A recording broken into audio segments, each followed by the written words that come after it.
Hai Sobat Sehat semuanya, saya Dr. Tirta Wijaya. Di channel ini kita akan bahas berbagai masalah seputar kesehatan. Dan pada hari ini kita akan bahas mengenai healthy weight management. Kalau Sobat Sehat pernah mencoba untuk manage berat badannya ya, dan merasa frustasi atau bingung karena banyak omongan orang-orang di luaran, Sobat Sehat nggak sendirian. Di video ini saya akan pandu Sobat Sehat menggunakan pendekatan yang berimbang dan berbasis bukti. Yang akan saya bagikan di sini adalah pendekatan yang ilmiah dan berupa tips-tips yang sederhana yang bisa diterapkan sehari-hari untuk membantu Sobat Sehat hidup dan merasa lebih baik. Saya memutuskan buat video ini karena salah satu thread saya itu beberapa hari lalu viral, tapi untuk alasan yang salah ya. Jadi banyak orang yang komen di thread saya itu nggak baca betul-betul, baca cuma 3 kalimat terus langsung komen. Untuk Sobat Sehat yang lebih suka dengar atau nonton, ya video ini untuk Sobat Sehat ya. Tapi misalnya kalau Sobat Sehat udah baca thread itu, atau nggak mau tahu lah soalnya, mau langsung pengen tahu tentang manajemen berat badan yang sehat, Sobat Sehat bisa skip aja. Nanti saya kasih timestamp-nya setelah saya edit akhir di sini, langsung skip aja ke pembahasannya. Nah, di thread ini saya itu sebenarnya menjawab salah satu personal trainer yang tanya, kenapa semua dokter spesialis gizi itu nggak mengizinkan klien dia yang kelebihan berat badan untuk angkat beban. Jadi intinya sih sebenarnya saya itu menjelaskan bahwa semua itu tergantung dari kondisi masing-masing pasien, kebutuhannya apa, tujuannya apa, targetnya. Jadi nggak ada tuh yang namanya solusi satu untuk semua, karena ada sangat banyak sekali variabel berbeda yang harus dipertimbangkan waktu kita membuat rencana terapi untuk masing-masing pasien yang berbeda. Jadi nggak semua ahli gizi memberikan saran yang sama persis untuk semua orang. Di thread itu saya jelaskan lebih jauh bahwa saya pribadi akan mempertimbangkan juga semangatnya si pasien ya. Jadi saya pendekatannya itu holistik. Gimana caranya membantu pasien itu untuk mencapai tujuannya, untuk membantu si pasien itu tetap semangat untuk melaksanakan rencana terapi. Karena saya percaya bahwa rencana terapi terbaik di dunia sekalipun itu nggak akan berguna kalau nggak diterapkan. Selain banyak yang salah tangkap inti thread saya, banyak juga yang komen dengan memutilasi kata-kata saya dan mengartikannya secara harafiah. Atau nggak baca habis utas saya itu, atau baca tapi nggak nangkep konteksnya. Contohnya nih ya, ada saya ketik, lemak berubah jadi otot. Banyak sekali yang mempertanyakan statement ini. Karena saya nggak sanggup menjelaskannya tanpa emosi, saya terpaksa minta bantuan ChatGPT untuk meringkas utas saya menjadi jawaban yang singkat, jelas, profesional, dan tidak emosional. Dan ini adalah ringkasan dari ChatGPT, bisa dibaca sendiri, sopan banget. Tapi menurut saya masih terlalu panjang dan masih ada kemungkinan salah tangkap. Lalu saya kasih prompt baru dan hasilnya adalah, makasih ya sudah mengingatkan. Maksud saya bukan lemak benar-benar berubah jadi otot secara harafiah. Maksud saya saat kita mulai angkat beban, lemak berkurang tapi otot bertambah. Jadi berat badan kelihatan nggak turun. Ini seringnya bikin orang salah paham dan putus semangat. Padahal sebenarnya tubuhnya sedang membaik. Yang banyak dipertanyakan juga adalah apakah saya nggak tahu kalau otot itu membakar lebih banyak lemak atau lebih stabil menjaga berat badan dalam jangka panjang. Ini sebenarnya sudah saya jelaskan di utas saya itu, tapi sepertinya nggak dibaca. Saya tahu kalau otot itu boros energi. Pada orang dengan berat badan yang sama, mereka yang berotot perlu lebih banyak kalori dibandingkan mereka yang tidak berotot. Saya tahu pasal metabolic rate lelaki lebih tinggi dibandingkan perempuan, antara lain ya karena lelaki lebih berotot. Saya tahu dan saya sudah tulis di utas kalau membentuk otot akan mempercepat proses pembakaran lemak. Jadi pertanyaan golongan ini saya jawab dengan screenshot utas saya yang nggak dibaca itu. Dan surprise, nggak dibaca juga dong. Makanya saya memutuskan untuk membuat video ini. Mana tahu penjelasan saya yang nggak dibaca tapi bisa didengar. Kelompok lain adalah yang komen kalau saya menggampangkan pembentukan otot. Karena saya tulis kalau si pasien mau badannya keker, ya Ini sih sarannya angkat beban sama bulking up. Pada bilang kalau angkat beban nggak serta-merta jadi berotot. Dibilang saya nggak tahu susahnya mau bikin badan kekar. Bahkan ada yang suruh saya gym. Sebenarnya ini bukan inti utas saya. Bagian ini dimutilasi keluar dari konteksnya. Padahal saya udah tulis di utas saya itu kalau lemak adanya di bawah kulit dan otot adanya di bawah lemak. Jadinya pembentukan otot pada orang yang berlemak itu awalnya nggak kelihatan. Sementara angka di timbangan stuck di situ-situ aja. Ini bisa membuat pasien keburu patah semangat untuk melanjutkan upaya menurunkan berat badan. Jelaskan dari sini, kalau saya tahu bahwa membentuk otot sampai terlihat kekar itu susah. Saya bisa jelaskan kenapa susah terlihat loh. Di bagian otot letaknya di bawah lemak, jadi nggak kelihatan. Saya sama sekali tidak menggampangkan proses pembentukan otot. Justru sebaliknya, saya tahu betapa susahnya. Sehingga saya khawatir ini akan mematahkan semangat si pasien yang sudah olahraga keras tapi belum melihat otot yang terbentuk. Sementara angka di timbangannya segitu-gitu aja.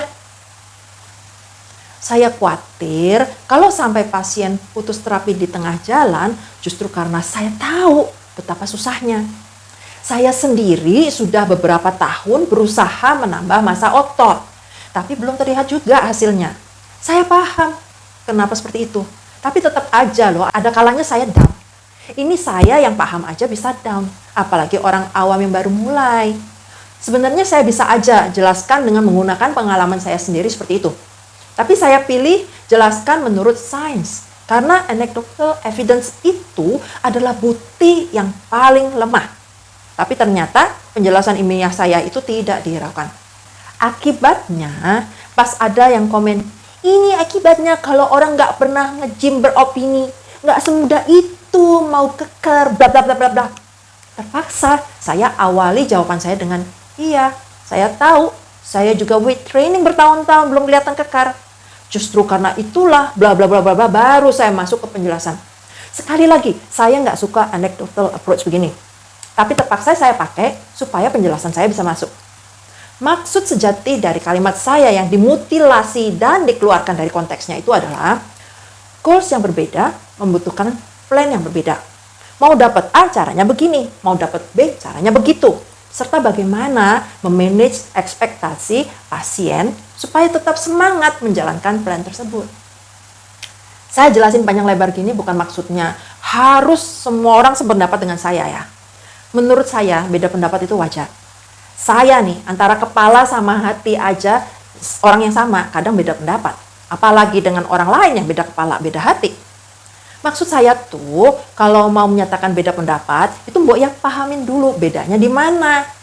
Jangan bilang saya nggak tahu kalau otot lebih efektif membakar lemak. Sementara saya sudah tulis beberapa jam sebelumnya di utas yang sama, kalau otot itu lebih efektif membakar lemak.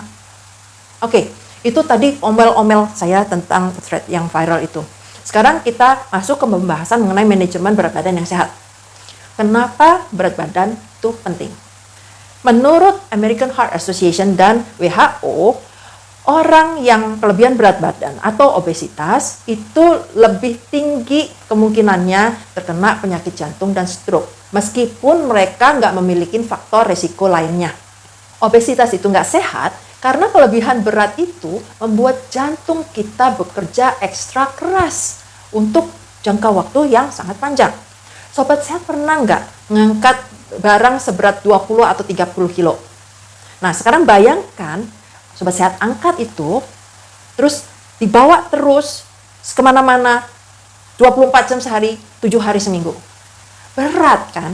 Nah, beban yang ekstra ini bukan cuma berat buat di jantung, tapi juga di persendian, terutama di sendi lutut. Selain beratnya, ukuran tubuh juga pengaruh. Obesitas itu nggak cuma berat, tapi gede. Nah, jantung yang tugasnya memompa darah ke seluruh tubuh, itu semakin besar ukuran tubuhnya yang harus dialirin darah, semakin berat kerjanya si jantung untuk mompanya. Nah, obesitas ini bisa menyebabkan tekanan darah naik, kolesterol naik, dan menyebabkan diabetes tipe 2. Juga bisa menyebabkan sleep apnea, stroke, sama risiko beberapa jenis kanker. Nah, ada salah satu penelitian dari National Institute of Health itu yang menunjukkan bahwa terdapat peningkatan yang signifikan pada kematian dini dari penyakit jantung, stroke, diabetes, penyakit liver atau ginjal, dan beberapa jenis kanker pada orang dengan obesitas parah. Mereka yang menderita obesitas itu memiliki angka harapan hidup 5 tahun, rata-rata ya, 5 tahun lebih pendek dibandingkan orang yang memiliki berat badan normal. Ada juga penelitian lain yang membuktikan bahwa mereka yang memiliki obesitas ringan itu memiliki angka harapan hidupnya lebih tinggi dibandingkan mereka yang obesitas berat. Kalau misalnya si yang obesitas ringan itu lebih pendek 1 tahun dibandingkan orang yang normal, nah mereka yang obesitas berat parah itu bisa 10 tahun lebih pendek umurnya dibandingkan orang normal, dan di mana lelaki memiliki risiko 3 kali lipat lebih parah dibandingkan perempuan. Tapi ada juga kabar baiknya, yaitu penurunan berat badan sebesar 5-10% itu udah bisa memberikan perbaikan yang signifikan terhadap kadar gula darah, kolesterol, sama tekanan darah. Jadi dengan mengurangi berat badan dan mempertahankannya di level yang sehat, itu sobat sehat bisa memiliki selain memiliki kesehatan yang lebih baik, juga memiliki energi level yang lebih tinggi dan bisa bergerak dengan lebih bebas, sehingga bisa memiliki kualitas hidup yang lebih baik. Tapi ini bukan berarti sobat sehat itu harus kurus kering ya. Berat badan yang kurang itu juga ada masalah kesehatannya. Itu juga bisa mengganggu jantung. Ada satu penelitian yang mengindikasikan bahwa orang yang kekurangan berat badan itu memiliki resiko penyakit kardiovaskular dan kematian itu hampir sama dengan orang yang mengalami obesitas. Resiko kesehatan ini berasal dari perlemahan otot jantung karena malnutrisi. Jadi banyak hal yang bisa menyebabkan malnutrisi pada orang dewasa.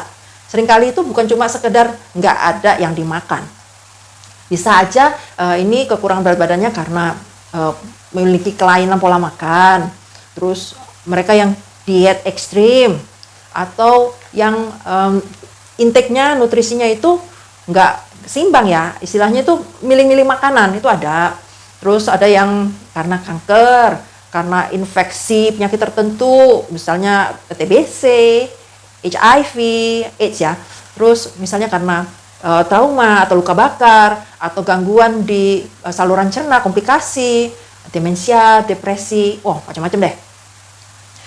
Kita selama ini lebih sering dengar tentang upaya nurunin berat badan, tentang obesitas. Ya karena memang ini yang lebih sering terjadi. Itu nggak berarti bahwa menaikkan berat badan ke level yang normal atau upaya untuk menambah berat badan itu nggak penting. Nggak ya. Cuma karena lebih jarang terjadi aja makanya jarang dengar. Tapi sama-sama pentingnya. Mereka yang terlalu kurus, yang kekurangan gizi, itu sama nggak bagusnya dengan mereka yang obes. Nah sekarang kita mulai dari basicnya ya, yaitu keseimbangan energi.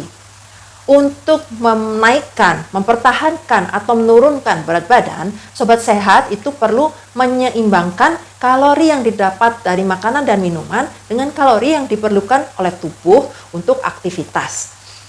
Sama ya, menjalankan fungsi-fungsi esensial. Kalau sobat sehat mengonsumsi kalori lebih banyak dari yang dibutuhkan, berat badan akan naik. Ini namanya surplus kalori ya. Kalau sobat sehat mengonsumsi kalorinya itu sama dengan yang dibutuhkan, ya berat badannya akan dipertahankan seimbang. Kalau sobat sehat mengonsumsinya lebih sedikit dibandingkan kebutuhan, atau disebutnya kalori defisit kalori, sobat sehat akan kehilangan berat badan, akan turun. Tapi ini bukan cuma sederhana hitungan mana lebih gede, mana lebih kecil ya. 2 orang dengan berat badan yang sama, yang mengonsumsi makanan yang sama, melakukan olahraga yang sama, itu kadang bisa berbeda efeknya di berat badan. Itu karena ada hal-hal lain yang mempengaruhi. Misalnya hormon leptin, grelin, itu memiliki peran yang sangat besar dalam pengaturan rasa lapar dan rasa kenyang. Terus ada juga hormon lain seperti insulin, kortisol, estrogen, glucagon-like peptide 1 atau GLP-1, dan masih banyak hormon-hormon lainnya yang memiliki peranannya masing-masing untuk mengatur selera makan kita sama penyimpanan lemak. Nah, hormon-hormon itu sekresinya dipengaruhi oleh pola tidur, level stres, emotional stress ya, gut health, dan macam-macam. Karena itulah yang namanya manajemen berat badan yang sehat itu nggak sekedar angkat beban untuk menyelesaikan segala masalah. Jauh lebih dari itu. Ini adalah tentang bagaimana kita merawat, mengelola tubuh kita secara holistik, seluruh tubuh. Nah, ini yang akan kita pelajarin di video ini. Untuk mempertahankan berat badan yang sehat, pertama kita mesti tahu dulu seberapa berat badan yang sehat itu. Nah, ini agak tricky ya, karena angkanya bisa berbeda-beda dari orang yang satu ke orang yang lain. Cara yang paling gampang untuk menentukan adalah dengan menggunakan indeks massa tubuh atau BMI. Untuk anak-anak sampai usia 19 tahun, sobat sehat tuh bisa menggunakan kurva BMI yang dari WHO. Ini nanti akan saya berikan linknya di deskripsi supaya sobat sehat bisa download sendiri. Nah, rentang BMI yang sehat itu adanya di garis yang hijau di tengah kurva. Di atasnya itu adalah kelebihan berat badan sama obesitas, di bawahnya itu adalah kurang gizi, kurang berat badan sama kurang gizi. Kalau sobat sehat mau tahu berapa sih berat badan idealnya, nah, sobat sehat tarik garis lurus dari tinggi badannya terus sampai ke kurva yang hijau di tengah. Nah, dari situ tarik satu garis lurus lain ke aksis yang satunya. Nah, di situ itu nanti akan dapat berapa sih berat idealnya. Nah, grafik ini kurvanya ada macam-macam. Beda jenis kelamin, beda usia, sama beda ras, itu beda kurvanya. Bahkan untuk bayi di bawah 2 tahun, itu ada kurva yang berbeda buat bayi yang dikasih ASI sama yang dikasih susu formula. Jadi, sobat sehat perlu pastikan menggunakan kurva yang benar. Jangan salah pakai kurvanya. Untuk orang dewasa berusia lebih dari 19 tahun, sobat sehat bisa menggunakan tabel BMI untuk mengetahui berapa sih berat badan yang sehatnya itu yang normal. Nah, tabel untuk orang Asia memiliki level BMI yang lebih rendah karena orang Asia itu memiliki risiko penyakit kardiovaskular lebih tinggi dibandingkan populasi global pada rentang BMI yang sama. Jadi, sekali lagi, sobat sehat perlu pastikan menggunakan tabel yang benar. BMI ini adalah angka yang kita dapat dengan jalan membagi berat kita dalam kilogram dengan tinggi kita dalam meter di pangkat 2. Jadi misalnya nih, kalau beratnya sobat sehat itu 70 kilo dan tingginya 180 cm atau 1,8 meter, BMI-nya itu dapatnya 70 dibagi 1,8 terus dibagi 1,8 lagi. Hasilnya adalah 21,6. Ini masih dalam rentang yang sehat di tabel tersebut. Kalau misalnya nih sebaliknya, sobat sehat mau tahu berapa sih sebenarnya berat badan yang idealnya. Nah, itu pertama sobat sehat pilih dulu berapa BMI-nya yang mau dihitung. Lalu dikalikan dengan tinggi dalam meter pangkat 2. Contohnya, misalnya sobat sehat itu kepengen punya BMI 20. Dan tingginya itu 1,6 meter, 160 cm. Berat idealnya itu dapatnya dari 20 dikali 1,6 dikali 1,6. Hasilnya adalah 51,2 kg. Nah, sobat sehat lihat ya, untuk BMI yang untuk orang dewasa ini nggak dibedakan usianya, nggak dibedakan jenis kelaminnya, nggak seperti yang grafik untuk anak-anak. Selain itu, nggak diperhitungkan juga massa otot, distribusi lemak, macam-macam. Jadi pada BMI yang sama, perempuan tuh biasanya memiliki lemak tubuh lebih banyak dibandingkan lelaki. Lemak tubuh yang lebih banyak ini dikaitkan dengan risiko kesehatan yang lebih tinggi. Sebaliknya, orang yang berotot, yang gede, itu kekar, itu kalau dimasukin ke kriteria ini, mungkin bisa jadi overweight dia. Meskipun orang itu nggak punya banyak lemak tubuh. Terus lebih jauh lagi, distribusi lemak regional itu juga mempengaruhi risiko yang terkait dengan obesitas. Jadi kita nggak bisa tuh hanya menggunakan BMI aja sebagai satu-satunya indikator berat badan yang sehat. Ada metode lain yang mudah juga yang bisa kita gunakan untuk melengkapi BMI, yaitu adalah rasio pinggang pinggul. Untuk mendapatkan rasio ini, sobat sehat perlu mengukur lingkar pinggang, lalu dibagi dengan lingkar pinggul. Obesitas tipe sentral itu didefinisikan sebagai rasio pinggang pinggul lebih dari 0,9 pada perempuan dan lebih dari 1,0 pada lelaki. Tipe distribusi lemak regional yang semacam ini, yang obesitas sentral ini, itu terkait dengan peningkatan risiko terjadinya diabetes mellitus sama penyakit kardiovaskular. Tapi meskipun kelihatannya itu sederhana, ada juga orang yang masih bingung loh dengan pengukuran pinggang pinggul ini. Contohnya, ukurnya di mana? Di mana yang disebut dengan pinggang? Ada orang yang menggunakan lingkar terkecil di abdomen, di perut. Ada orang yang menggunakan lingkar terbesar di perut. Ada yang mengukurnya itu setinggi udel, setinggi pusar. Ada yang menggunakan pertengahan antara rusuk terakhir sama tulang panggul. Jadi macam-macam ya, mau ngukurnya itu di mana gitu. Jadi lebih tidak standar dibandingkan dengan BMI. Nah, jadi ya seperti yang saya bilang tadi, memang nggak sempurna cara ini juga, tapi tetap berguna. Dan ini bagusnya lagi bisa dikerjakan sendiri di rumah. Nah, sobat sehat juga bisa menggunakan Bioelectrical Impedance Analysis atau BIA untuk mengestimasi berapa persen sih lemak tubuhnya. Terus bisa juga mengestimasi massa otot, kandungan cairan dalam tubuh, dan massa tulang ya.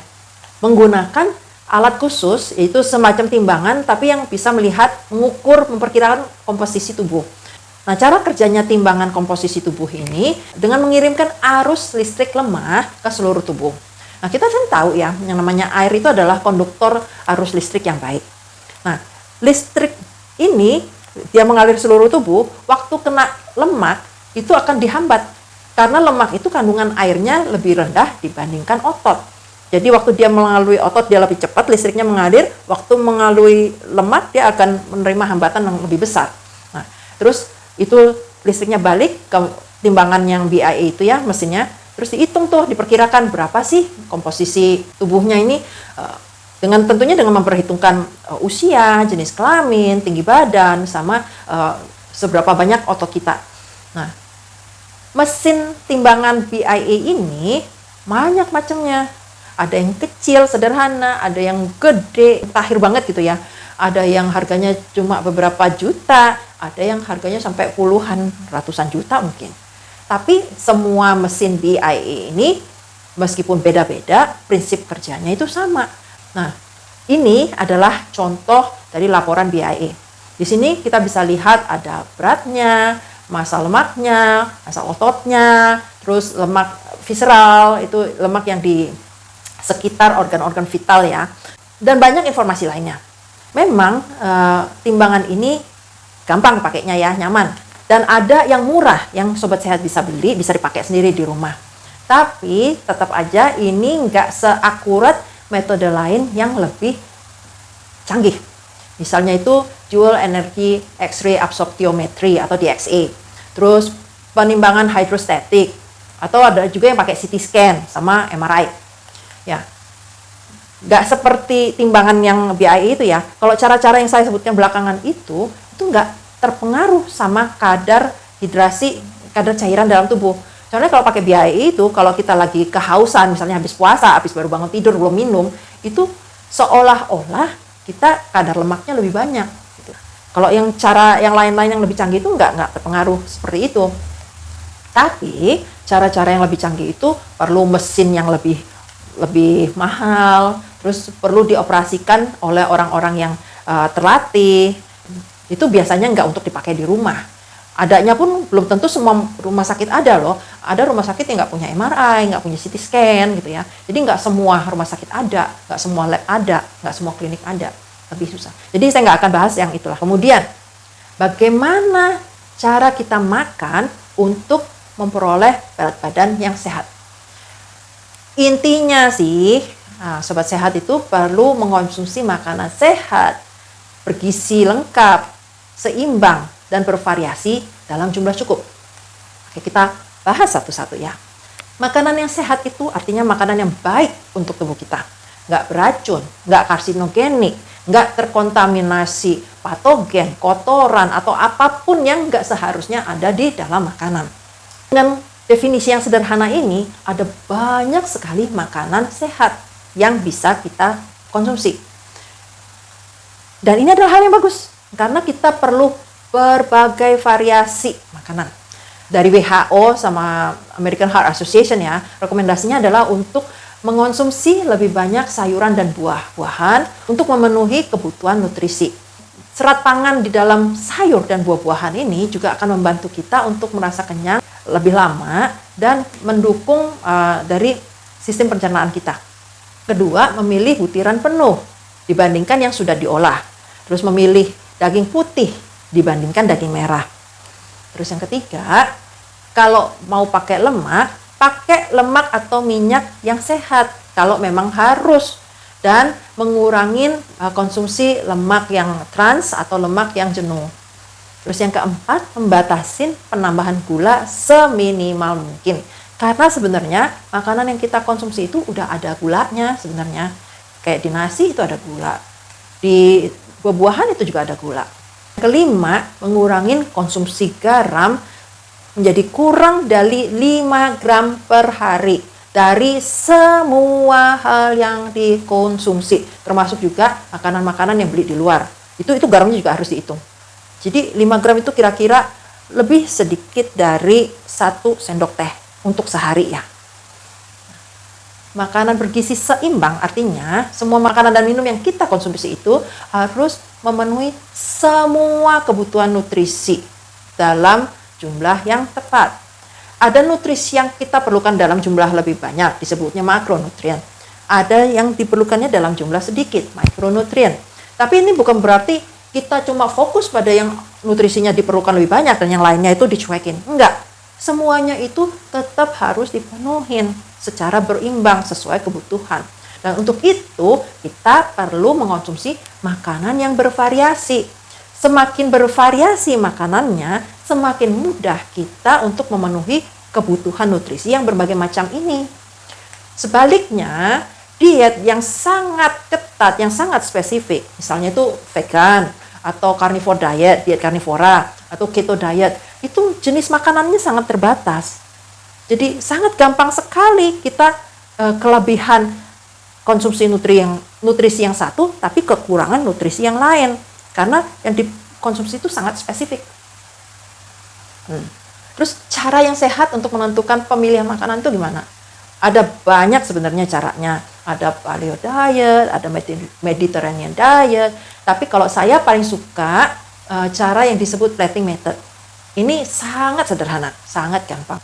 Caranya, sobat sehat, taruh makanan di piring, 25% itu diisi dengan protein.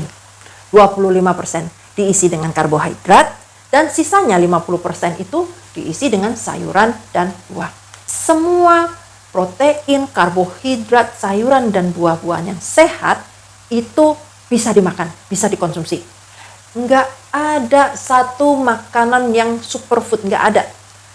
Yang penting itu, sobat sehat bisa memperoleh berbagai makanan sehat itu secara seimbang dengan sangat bervariasi dalam jumlah yang sesuai kebutuhan setiap hari. Dalam jumlah cukup artinya nggak terlalu banyak, juga nggak terlalu sedikit. Banyak sedikitnya ini ditentukan oleh berat badan yang menjadi target dari sobat sehat masing-masing. Sama banyak faktor variabel lainnya ya yang mempengaruhi bagaimana tubuh masing-masing kita ini memproses makanan kita konsumsi. Oke. Tapi seberapa banyak yang harus dikonsumsi?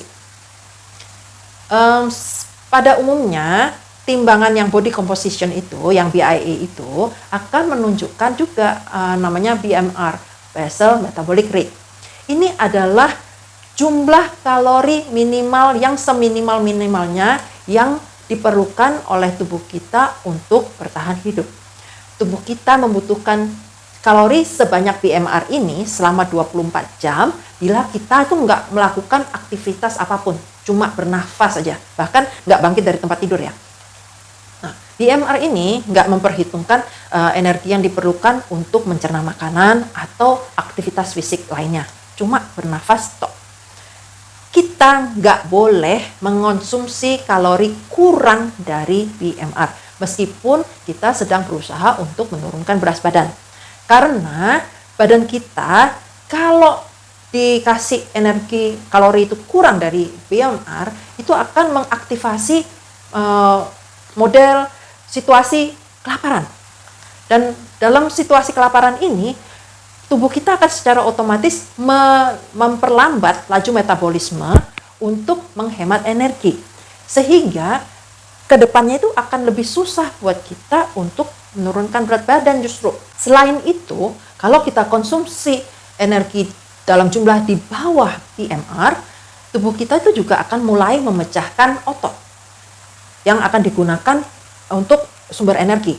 Nah, kita tahu kalau otot itu membakar lebih banyak lemak, kan? Nah, kalau otot kita dipecahkan oleh tubuh, nanti kedepannya itu akan lebih susah untuk membakar lemak karena mesin pembakar lemaknya berkurang. Nah, kalau sobat sehat nggak punya BIA, mesin timbangan yang bisa menunjukkan BMR ini, sobat sehat bisa hitung sendiri pakai rumus Harris-Benedict. Ini rumusnya.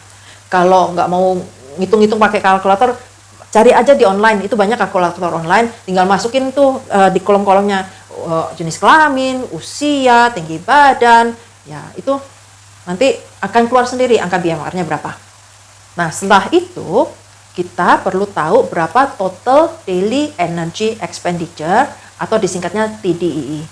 TDEE ini adalah jumlah kalori total yang kita bakar dalam sehari yang meliputin BMR, terus energi untuk mencerna makanan atau disingkat TEF, thermic effect of food, terus energi yang digunakan untuk melakukan aktivitas sehari-hari atau NEAT, non-exercise activity thermogenesis, sama kalori yang dibakar untuk melakukan olahraga atau TEA, thermic effect of activity.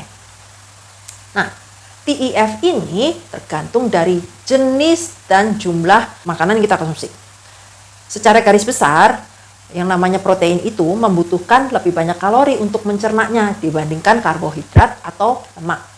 Kalau sobat sehat sedang berupaya untuk menurunkan berat badan, ya cobalah memperoleh kalori sedikit lebih banyak dari protein dibandingkan karbohidrat. Sebaliknya kalau sobat sehat sedang berusaha untuk menaikkan berat badan, lebih banyakin sedikit karbohidratnya dibanding dibanding protein.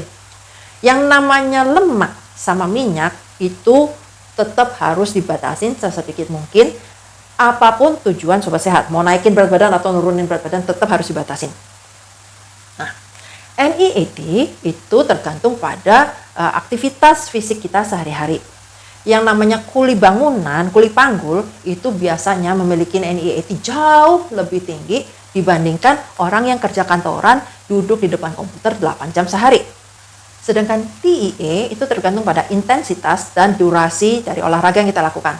Semakin lama durasinya dan semakin tinggi intensitasnya, semakin banyak kalori yang dibakar. Beberapa timbangan BIA ini udah ada kalkulator di dalamnya. Jadi selain bisa menunjukkan BMR, juga bisa menunjukkan TEE-nya. Tapi kalau misalnya sobat sehat mesinnya itu nggak ada fungsi ini, saya akan bagikan rumus sederhana untuk memperkirakan berapa besarnya TDEE. Dengan rumus ini memang akurasinya akan sedikit berkurang ya, tapi nggak terlalu banyak bedanya dan tetap berguna juga. Untuk memperkirakan berapa TDEE kita, gampang caranya, kalikan aja dengan faktornya berdasarkan tingkat aktivitas kita. Untuk orang yang hidupnya bermalas-malasan, yang jarang atau bahkan mungkin nggak olahraga, terus kerjanya sehari-hari itu duduk aja, itu BMR dikalikan 1,2. Untuk yang beraktivitas ringan, misalnya olahraga ringan 1-3 hari per minggu, itu dikalikan 1,375. Untuk yang aktivitas sedang, itu misalnya aktivitas olahraganya itu sedang 3-5 hari seminggu, dikalikan 1,55. Sedangkan untuk mereka yang sangat aktif, yang berolahraga berat 6-7 hari seminggu, itu dikalikan 1,725. Sedangkan mereka yang sangat aktif banget, yang olahraga intensitas tinggi atau kerja fisik sangat berat, atau olahraganya itu 2 kali sehari, itu dikalikan 1,9. Nah, begitu kita udah tahu berapa TDII-nya, kita bisa menyesuaikan konsumsi kalori kita untuk mencapai berat badan yang kita ingin capai ya. Nah, kalau kita mau menaikkan berat badan, kita perlu mengonsumsi 10% lebih tinggi dibandingkan TDII. Jangan konsumsi terlalu banyak. Karena kalau terlalu banyak, itu nanti tubuh kita kan terima kalori ekstranya itu terlalu banyak ya. Itu nanti malah dirubah jadi lemak semua. Kita nggak mau lemak. Kalau kita mau mempertahankan berat badan yang sekarang, kita perlu mengonsumsi kalori itu jumlahnya kira-kira sama dengan TDII-nya kita. Sedangkan kalau kita mau menurunkan berat badan, kita perlu mengonsumsi sekitar 20% lebih sedikit kalori dibandingkan TDII, tapi nggak boleh sampai di bawah BMR, seperti yang saya jelaskan tadi. Jangan terlalu banyak mengurangin konsumsi kalori supaya penurunan berat badan kita itu terjadi secara bertahap dan tidak sampai mengaktifasi mode kelaparan yang akan mengakibatkan kehilangan massa otot. Nah, cara-cara yang saya sebutkan di atas itu berlaku untuk menurunkan atau menaikkan berat badan yang sedang.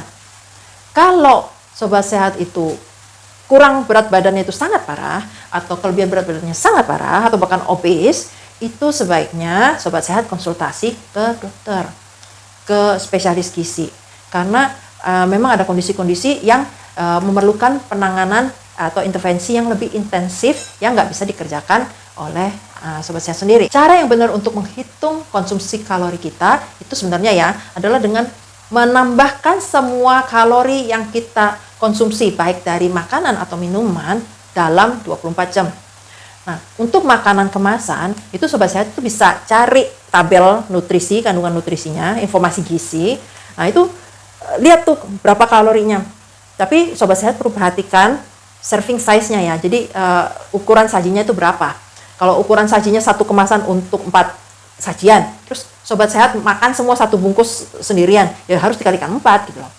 Nah, terus kalau misalnya sobat sehat masak berdasarkan resep yang ada di internet online, itu kadang juga ada juga yang ngasih tabel nilai gizinya. Kalau sobat sehat masaknya persis plek-plek sama resep yang dari online itu, berarti tabel gizinya bisa dipakai juga. Tapi kalau sobat sehat ada modifikasi, ya berarti udah lari, itu nggak bisa dipakai. Untuk makanan dan minuman yang nggak ada tabel nutrisinya, sobat sehat bisa cari satu persatu unsurnya masing-masing. Di online banyak kok. Tapi sobat sehat harus perhatikan selain jenisnya dan jumlahnya, sobat sehat perlu perhatikan cara pengolahannya juga. Karena ini bisa pengaruh. Contohnya nih ya, telur ayam mentah 100 gram itu kalorinya 143 kalori. Kalau telur yang sama ini 100 gram ini direbus, kalorinya jadi 155. Tapi kalau digoreng, itu kalorinya naik sampai hampir 200 kalori. Jadi cara masaknya juga, cara pengolahannya itu ngaruh juga. Nah, cara perhitungan semacam ini memang ribet, tapi akurat kalau dilakukan dengan cara yang benar. Ada cara lain yang lebih mudah, yaitu dengan sobat sehat itu memperhatikan benar-benar apa yang sobat sehat konsumsi yang lewat makanan atau minuman sama berat badan yang sekarang ini, tapi semuanya itu harus dipertahankan dalam kondisi yang sama, ceteris paribus, termasuk juga baju yang dipakai waktu sobat sehat menimbang berat badan. Karena baju lain itu kadang beratnya lain, atau kalau perlu nimbangnya di kamar mandi dalam keadaan tidak mengenakan pakaian sama sekali. Nah, ini lakukan selama 5 hari, sekitar 5 hari. Kalau sobat sehat selama 5 hari itu berat badannya naik, besar kemungkinan konsumsi kalori sobat sehat itu lebih besar dari TDEE. Kalau berat badannya itu stabil, kemungkinan besar sobat sehat itu mengonsumsi kalori yang seimbang dengan TDEE. Kalau sobat sehat dalam 5 hari itu berat badannya turun, ya kemungkinan yang dikonsumsi kurang dari TDEE-nya. Cara ini memang kurang akurat dibandingkan yang berhitung tambah-tambahin kalori yang dikonsumsi ya. Tapi ini sangat sederhana, mudah dilakukan, dan masih bisa bermanfaat. Nah, sekarang kita bicarakan mengenai olahraga. Sebagaimana halnya dengan makanan, nggak ada superfood, olahraga itu juga nggak ada yang olahraga super. Semua olahraga itu baik selama nggak berbahaya dan dilakukan dengan tepat, dengan benar, dan bisa dilakukan secara konsisten. Semua jenis olahraga itu memiliki manfaatnya sendiri-sendiri terhadap kesehatan. Bahkan olahraga yang non-fisikal, misalnya kayak main catur, itu pun ada manfaatnya terhadap kesehatan kita. Tapi karena video ini kita membahas mengenai manajemen berat badan yang sehat, kita nggak akan fokus ke olahraga yang kayak gitu ya. Saya nggak bilang bahwa olahraga semacam itu buruk atau nggak penting. Saya di sini cuma berusaha membatasin bahasan kita supaya videonya itu nggak menjadi kepanjangan, gitu ya. Baik NEAT, Non-Exercise Activity Thermogenesis, and TEA atau Thermic Effect of Activity, itu keduanya membantu pembakaran kalori. Jadi, sobat sehat, kita semua perlu tetap aktif. Untuk NEAT, dari aktivitas harian kita tuh perlu lebih mengupayakan lebih bergerak. Jangan nyetir kalau sobat sehat itu bisa jalan, bisa jogging, bisa naik sepeda. Jangan pakai lift kalau kita bisa naik tangga.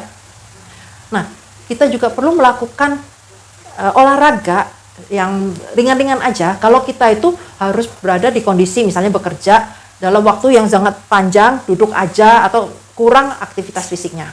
Contohnya ya, misalnya kalau kita kerja di kantoran nih, di depan komputer 8 jam sehari, ya istirahatlah setiap 30 menit sekali, kita istirahat selama 30 detik untuk melakukan 30 squat. Nggak lama kok, cuma 30 detik aja. Itu contoh aja ya. Nah, untuk TEA yang dari aktivitas olahraga, American Heart Association itu merekomendasikan sedikitnya 150 menit olahraga intensitas sedang per minggu. Itu nggak banyak. Cuma 30 menit, 5 hari seminggu.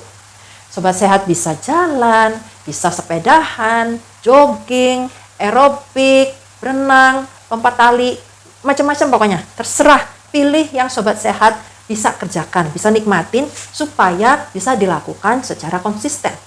Jangan kekeh, olahraga terbaik adalah berenang. Kekeh berenang, padahal nggak bisa berenang. Akhirnya ujung-ujungnya di kolam renang cuma celup-celup doang. Nggak efektif. Pilih yang efektif, yang tidak membahayakan. Alangkah lebih baiknya kalau sobat sehat juga punya alternatif cadangan yang bisa dikerjakan di dalam ruangan seandainya lagi hujan seharian. Jangan gara-gara hujan nggak olahraga, gitu ya. Nah, untuk mengetahui bagaimana intensitas sedang itu, sobat sehat bisa ukur dari target heart rate, itu denyut jantungnya. Caranya adalah dengan menggunakan rumus 50% sampai 70% ya, terserah. Dikalikan 220 dikurangin usia dalam tahun. Nah, udah gitu, sobat sehat menggunakan monitor denyut jantung, bisa berupa smartwatch atau dengan secara manual itu hitung denyutnya, baik di leher seperti ini atau di pergelangan tangan. Untuk tahu apakah kita ini olahraganya intensitasnya sudah ada di area yang moderate, yang targetnya kita. Nah, jenis olahraga dengan banyak gerakan ini yang harus dilakukan untuk jangka waktu tertentu, itu nggak cuma banyak membakar kalori, tapi juga bisa meningkatkan kesehatan jantung, mengurangi resistensi insulin, sama memperbaiki mood kita. Bahkan juga bisa membantu menjaga berat badan di jangka panjang. Kita juga bisa menambahkan olahraga beban 2 kali seminggu untuk membentuk otot. Nah, angkat beban di gym itu bagus. tapi bukanlah suatu keharusan.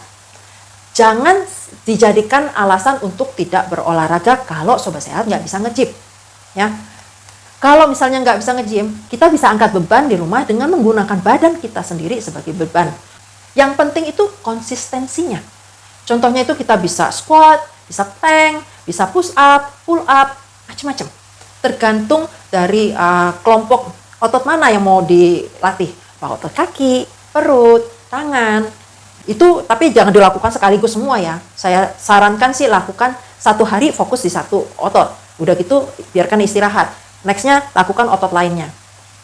Nah, untuk menambah bebannya, kalau misalnya beban badannya kita ini dianggap kurang berat gitu ya, sobat sehat bisa di rumah itu pakai botol air yang galonan, bisa pakai resistance band, bisa pakai pull up bar gitu ya, macam-macam. Ya, meskipun olahraga beban ini nggak membakar kalori sebanyak kardio, tapi dengan membentuk otot itu kita akan meningkatkan metabolisme kita, sama memperkuat otot dan melindungi persendian. Ini penting terutama untuk orang yang berusia lebih lanjut ya, jadi yang resiko jatuhnya lebih tinggi. Nah, karena otot juga membakar lebih banyak kalori, ini bisa membantu kita untuk mempertahankan berat badan kita supaya nggak gampang naik di dalam jangka panjang ya. Dan sebagai bagian dari gaya hidup yang sehat, saya sarankan kita semua, sobat sehat dan saya, tetap berolahraga. Bahkan setelah kita mencapai berat badan yang ideal yang kita inginkan ya. Manajemen berat badan ini bukan melulu soal hitung-hitungan berapa masuk, berapa keluar. Ini juga tentang mindset dan kebiasaan. Setelah kita semua paham basicnya, tahu berapa angkanya, berapa targetnya, sebaiknya ini semua ditulis. Buat rencana tertulis. Rencananya itu buat dalam bentuk yang SMART. Specific, measurable, achievable, realistic, sama time bound. Jadi contohnya nih ya, saya akan jalan kaki 30 menit setelah makan siang selama hari kerja, setiap hari kerja. Itu lebih bagus, lebih spesifik, bisa dicapai, bisa diukur, ada 20 menit gitu ya. Terus realistik, dan ada waktunya, 20 menit setiap hari kerja gitu. Ini lebih efektif dibandingkan misalnya rencana yang saya akan lebih banyak bergerak. Nah, rencana tertulis ini, sobat sehat taruh di tempat yang gampang kelihatan, menyolok mata, yang bisa kelihatan berapa kali sehari setiap hari, untuk selalu mengingatkan kita akan rencana yang sudah kita buat. Selain itu, sobat sehat juga sebaiknya nih ya, mencatat pelaksanaannya. Jadi bukan cuma rencananya, tapi pelaksanaannya. Apa yang dikerjakan? Aku hari ini jalan kaki berapa langkah? Aku hari ini jogging berapa menit, berapa kilometer, terserah. Pokoknya catat secara spesifik. Yang dimakan, yang diminum juga catat. Aku hari ini makan 2 butir telur, 3 potong roti. Kalau bisa sekalian sama berapa kalori yang masuk. Sobat sehat bisa pakai aplikasi, misalnya Strava, Google Fit, pakai Excel juga bisa.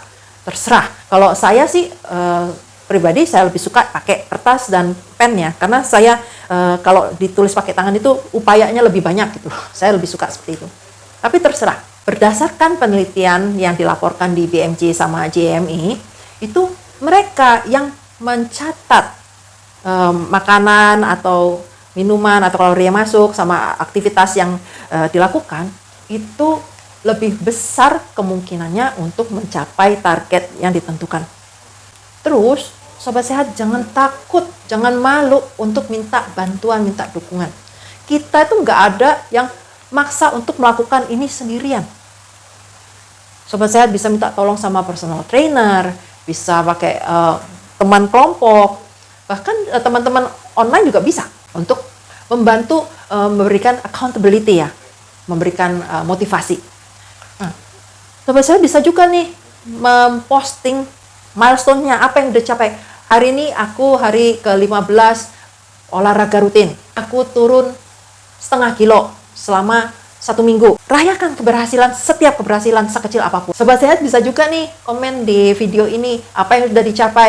Udah bisa naik berat badan berapa, turun berat badan berapa. Catat, umumkan, rayakan. Mana tahu dengan membagikan ini, pengalaman pribadi ini, sobat sehat bisa memotivasi orang lain untuk hidup sehat juga. Ya. Terus bagaimana kalau misalnya nih kita tetap nggak bisa nih mencapai berat badan yang sehat, meskipun kita udah makan sehat, bergizi seimbang, bervariasi dalam jumlah cukup, meskipun kita udah olahraga yang benar. Nah, ini saya akan sharingkan hal-hal yang penting juga, sama pentingnya dengan makanan dan olahraga dan kebiasaan itu, dan sering orang lupa. Yang pertama itu adalah tidur.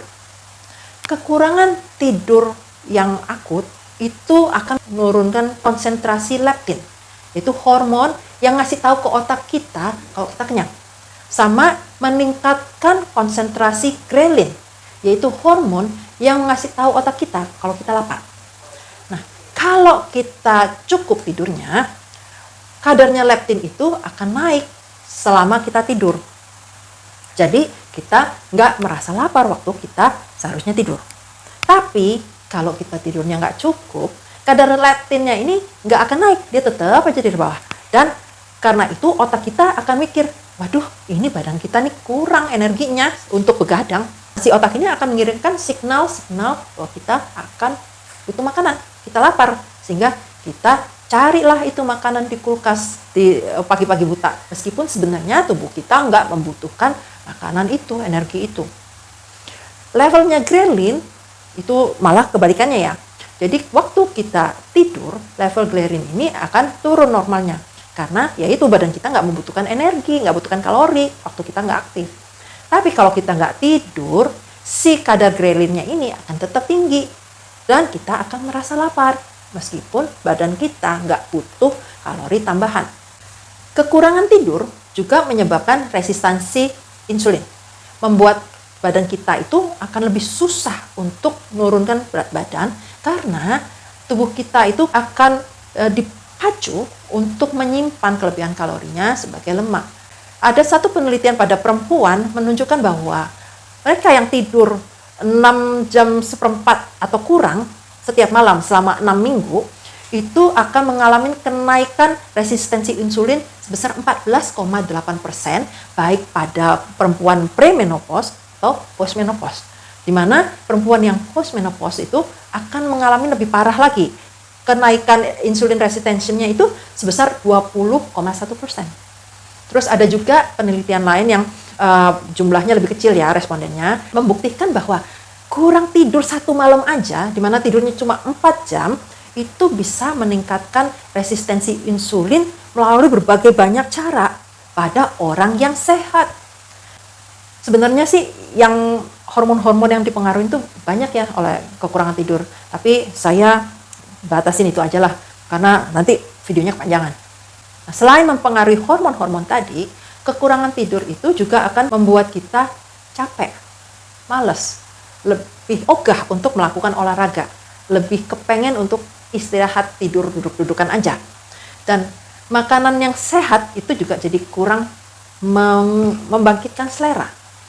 Lebih kelihatan enak makanan yang manis, yang berminyak, yang tinggi kalori.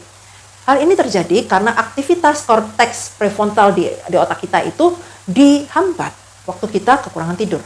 Sementara amigdala kita itu aktivitasnya meningkat. Amigdala itu yang terkait dengan emosi. Nah, perubahan semacam ini menyebabkan kenaikan berat badan kalau terjadi terus-menerus dalam jangka waktu panjang kekurangan tidurnya. Nah, karena kenaikan berat badan yang diperoleh dari kekurangan tidur itu nggak sehat, jadi sobat sehat yang mau meningkatkan berat badan itu jangan sekali-sekali sengaja mengurangi tidur. Karena ya itulah nggak sehat. Berat badan yang nggak sehat ini akan meningkatkan risiko kita terhadap penyakit-penyakit tertentu sama seperti orang yang obesitas. Meskipun badan kita itu nggak kelebihan berat badan, nggak gendut.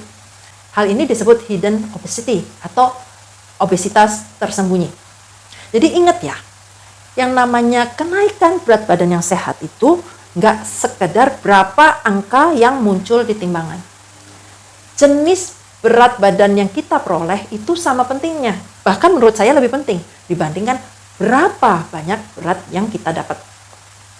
Untuk orang dewasa usia 18 tahun ke atas, itu sebaiknya mengupayakan tidur selama 7 sampai 9 jam semalam, tidurnya yang berkualitas bagus, yang didapatkan dengan menerapkan sleep hygiene yang baik setiap hari, termasuk juga pada saat hari libur.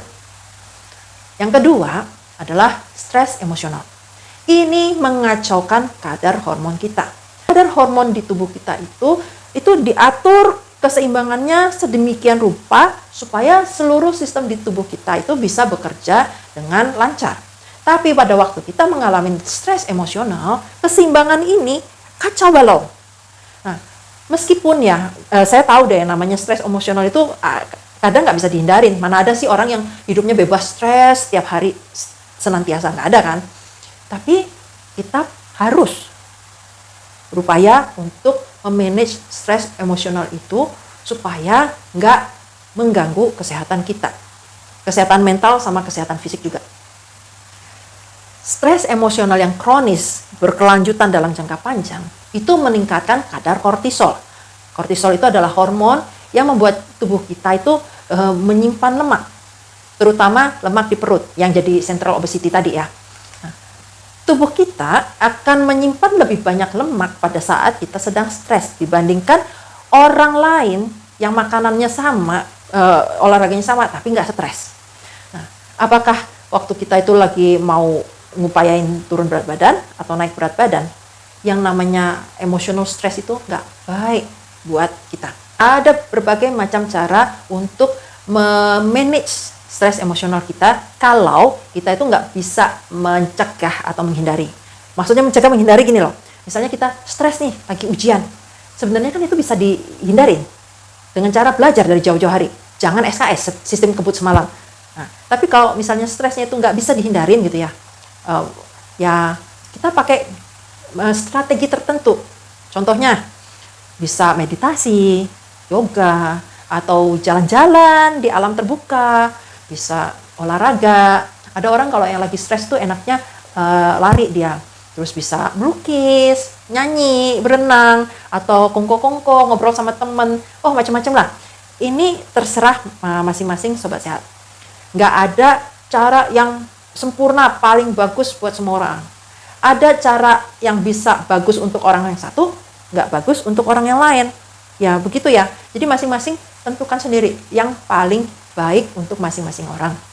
Tapi meskipun bebas, sobat sehat tetap harus pastikan cara yang dipilih itu sehat. Tidak membahayakan kesehatan, tidak merusak kesehatan, tidak merugikan. Misalnya nih ya, meskipun orang merokok atau minum alkohol itu bisa untuk meringankan stres. Tetap sangat-sangat tidak menyarankan sobat sehat untuk pilih cara semacam itu untuk meringankan stres. Karena manfaat yang didapat dari aktivitas begitu itu nggak sebanding dengan risikonya terhadap kesehatan. Jadi tetap pilih yang baik, yang sehat, yang tidak membahayakan. Kalau sobat sehat misalnya, susah banget itu ya untuk mengatasin stres emosional itu. Ya kalau perlu cari bantuan profesional, cari psikiater, psikolog. Nggak harus sendirian kok. Ya. Oke. Terus yang nomor 3 itu adalah hidrasi. Kadang yang namanya rasa haus itu disalahartikan sebagai lapar. Jadi ini salah satunya lagi kenapa penting untuk sobat sehat mencatat kalori yang dikonsumsi lewat makanan atau minuman. Dan kalau memang sobat sehat udah sesuai dengan rencana, ya jangan nambah ngikutin perasaan yang nggak benar gitu loh. Kalau sobat sehat sedang berusaha untuk menurunkan berat badan dan merasa lapar, tapi yang sobat sehat konsumsi itu sudah sesuai berdasarkan catatannya ya, juga bukan berdasarkan feelingnya, sudah sesuai dengan rencana, ya jangan makan, minum air putih aja. Dengan minum air putih itu sobat sehat akan terhindar dari kalori ekstra yang tidak diperlukan. Jangan minum minuman manis. Karena minuman manis itu juga ada kalorinya, meskipun rasanya nggak manis. Saya pernah dengar nih, emak-emak lagi ngobrol, dia jadi mau minum minuman yang manis, ditambahin dark chocolate supaya nggak terlalu manis. Kenapa? Karena sama dokter nggak boleh minum manis-manis. Itu kandungan gulanya sama aja, malah lebih banyak kalau ditambahin. Tapi kalau misalnya sobat sehat sedang berusaha untuk menaikkan berat badan, ini bukan berarti sobat sehat bebas ya minum minuman yang manis ya. Sobat sehat tetap harus meminimalkan penambahan gula baik dalam makanan atau minuman.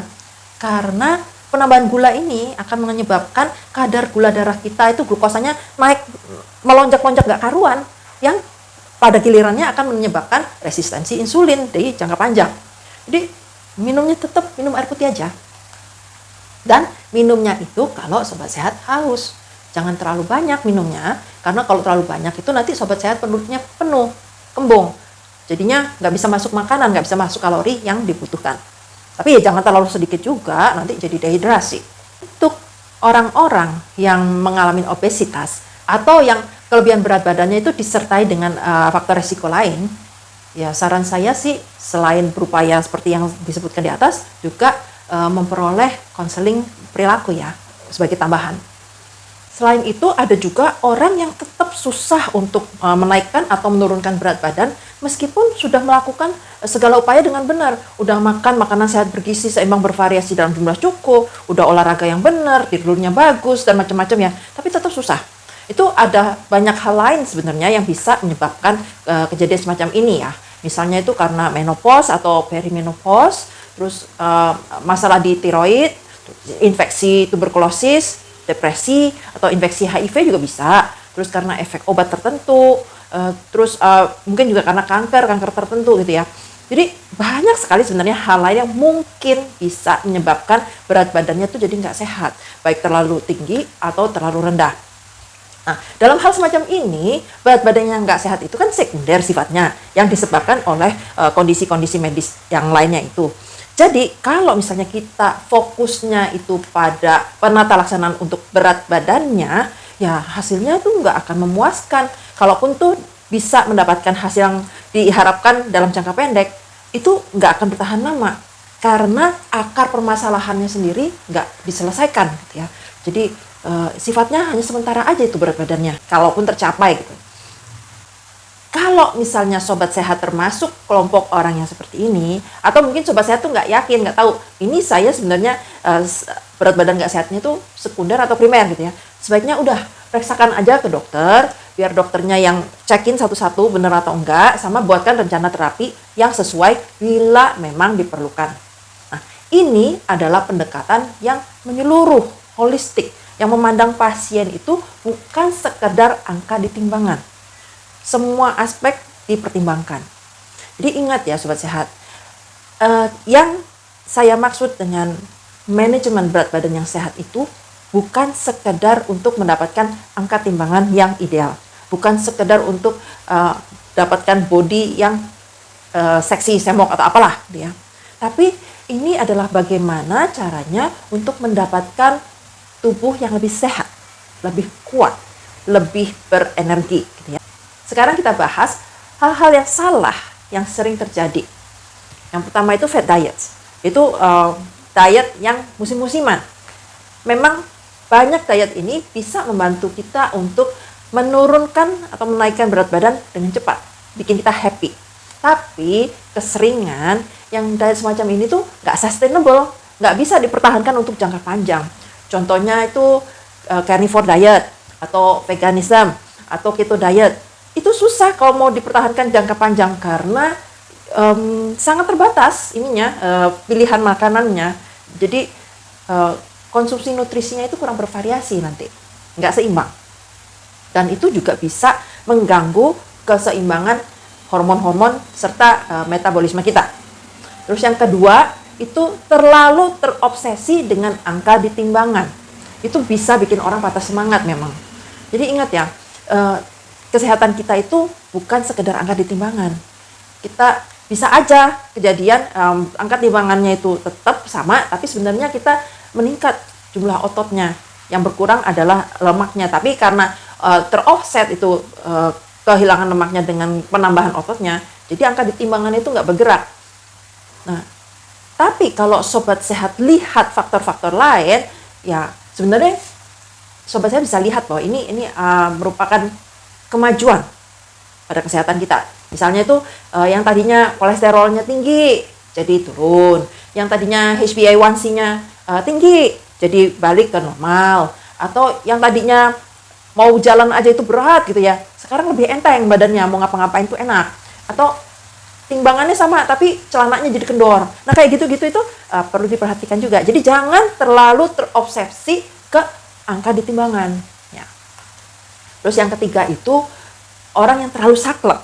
Jadi, kalau udah begini aja. Kalau begitu berarti nggak bisa gitu ya. Contohnya nih misalnya lagi diet, berusaha menurunkan berat badan, terus tahu-tahu ada temennya ulang tahun makan kue tar gitu.